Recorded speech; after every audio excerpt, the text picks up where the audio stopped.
हम मज़हब की बात करते होते तो पाकिस्तान में होते। हम हिंदू राष्ट्र की बात नहीं करते हैं।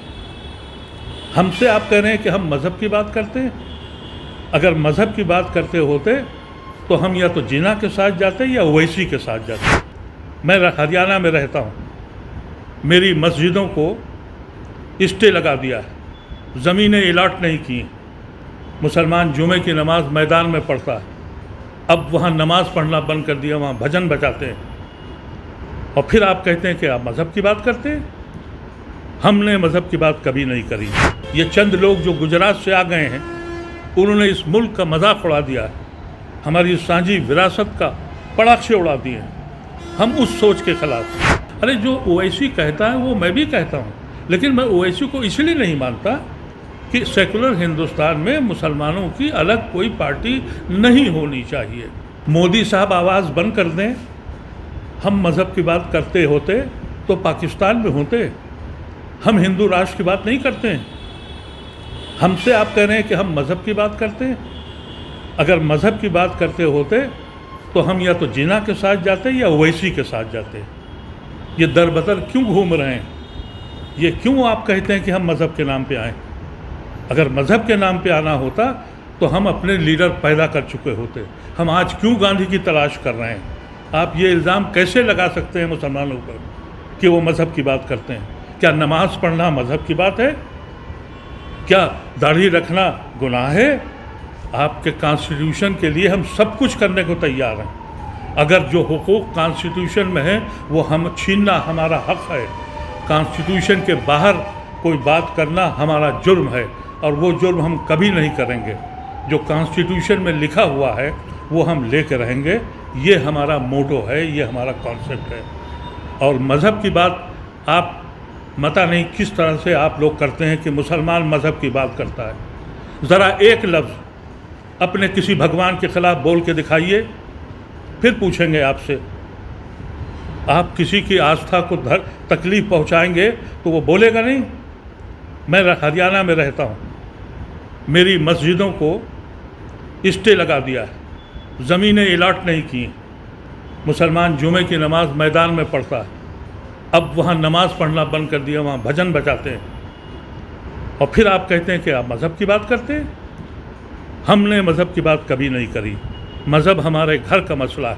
हम उस आदमी को मानते हैं। हिंदुस्तान में अगर इस ज़मीन पर सबसे बड़ा कोई हिंदू पैदा हुआ तो उसका नाम मोहनदास करमचंद गांधी था। पहले आधा घंटा पूजा करते थे और फिर बाहर आते थे, और जब उनकी आखिरी आवाज़ ली तो उन्होंने राम के नाम से ही पुकारा। लेकिन इस ज़मीन पे उससे बड़ा सेकुलर इंसान पैदा नहीं हुआ। हम उसको फॉलो करते हैं, हम उस आदमी को फॉलो करते हैं।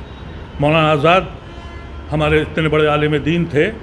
अगर मौलाना आज़ाद सियासत में न होते तो उन्होंने, आपको अंदाज़ा नहीं है कि उन्होंने दीन के ऊपर जो किताबें लिखी हैं उनका पूरी दुनिया नाम उसी वजह से है। लेकिन उनसे बड़ा कोई सेकुलर मुसलमान भी नहीं हुआ। हमारा आइडियल अबुल कलाम आज़ाद है, हमारा आइडियल आज़ाद नेहरू और गांधी है। फिर आप कैसे कहते हैं कि मुसलमान मज़हब के अलावा क्या नहीं सोचता है? मुसलमान तो सिर्फ आपसे ये कहता है कि हमें जीने दो। वो कहता है कि हम जो काम कर रहे हैं हमें करने दो। हम इस तुम्हारी कभी ज़मीन के मालिक थे, तुम्हारे अब के मज़दूर हैं। कभी गाड़ी चलाते थे, तुम्हारे पंचर बनाते हैं। इस पे भी आपको तकलीफ़ है, इस सोच पे भी। ये चंद लोग जो गुजरात से आ गए हैं, उन्होंने इस मुल्क का मजाक उड़ा दिया है, हमारी साझी विरासत का पटाखे उड़ा दिए हैं। हम उस सोच के ख़िलाफ़ हैं। हम उस सोच के ख़िलाफ़ लड़ते रहेंगे। शाहनवाज़ साहब के लिए बहुत बेहतरी है, उनको अच्छा लगता है।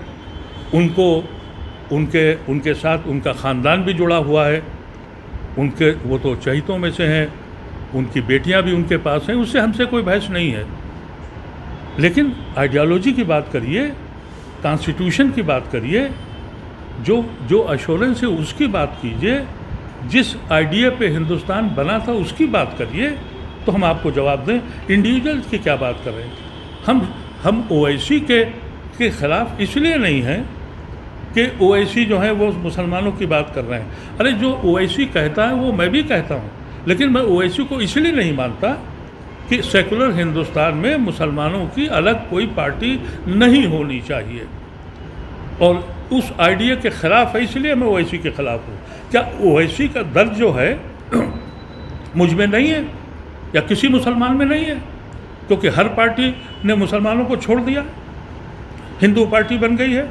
ओवैसी ये कहता है कोई मुसलमानों को पूछता नहीं, इसलिए मैंने बनाई है। मैंने तो ओवैसी से यही कहा कि अपनी जिस पार्टी में हो उस पार्टी को समझाओ कि हम तुम्हारा हिस्सा हैं, तुम्हारे साथी हैं, हम अलग पार्टी के साथ नहीं हैं। अगर हम ओवैसी को सपोर्ट करेंगे तो फिर हमको विश्व हिंदू परिषद और बजरंग दल ऐसी जमातें, इनके साथ भी करना पड़ेगा। अफसोस ये है कि इस मुल्क में इंतज़ामिया जो एडमिनिस्ट्रेशन है वो भी बायस्ड हो गया है। अब पुलिस ऐसी हो गई है कि वो बिहेव करती है बजरंग दल और विश्व हिंदू परिषद की तरह, उसको मजलूमों की आहें सुनाई नहीं पड़ती हैं, बेगुनाहों की चीखें सुनाई नहीं पड़ती। जब ऐसी पुलिस हो तो कैसे एतबार करें, कैसे गर्व से कह दें कि गर्व से कहो?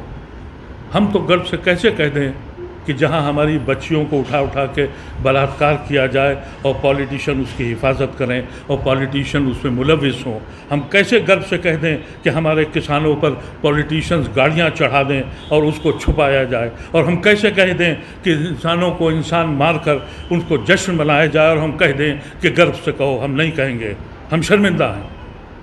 कॉन्स्टिट्यूशन कलम में जब सब तरफ से हम लोगों ने पॉलिटिकल पार्टी पे प्रेशराइज़ किया और समझाया कि देखिए ओवैसी डैमेज करेगा, यूपी की सिचुएशन इस तरह से है कि वहाँ 100 सीट्स ऐसी हैं जहाँ पर मुसलमान या तो जीत सकता है या हरा सकता है, ऐसी सिचुएशन उसकी है।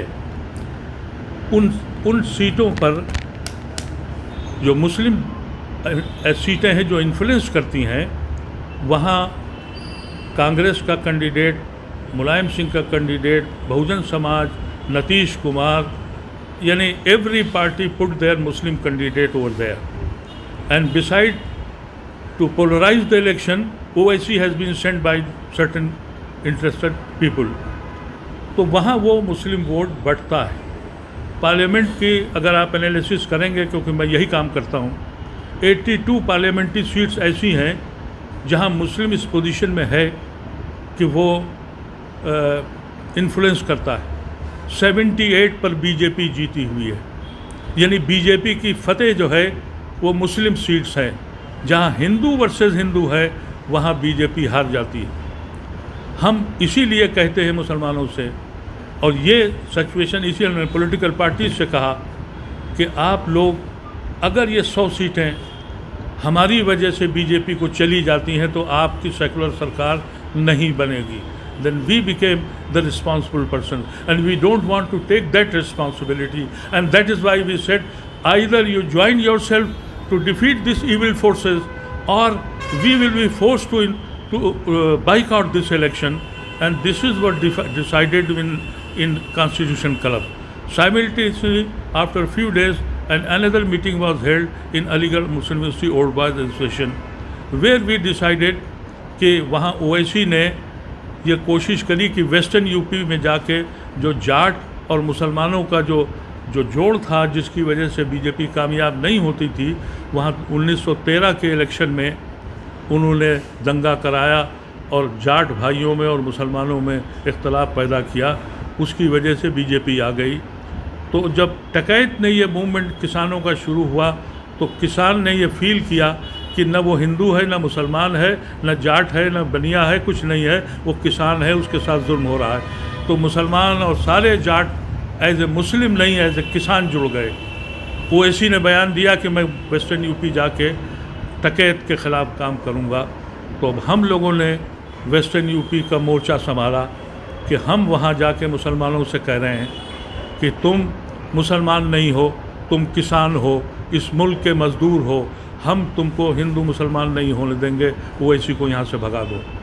इसी तरह से डिफरेंट प्लेसेस में ये जो अलीगढ़ यूनिवर्सिटी के लीडरान हैं, मैं किसी पार्टी का मेंबर नहीं हूँ, ये मैं आपसे अर्ज़ कर दूँ।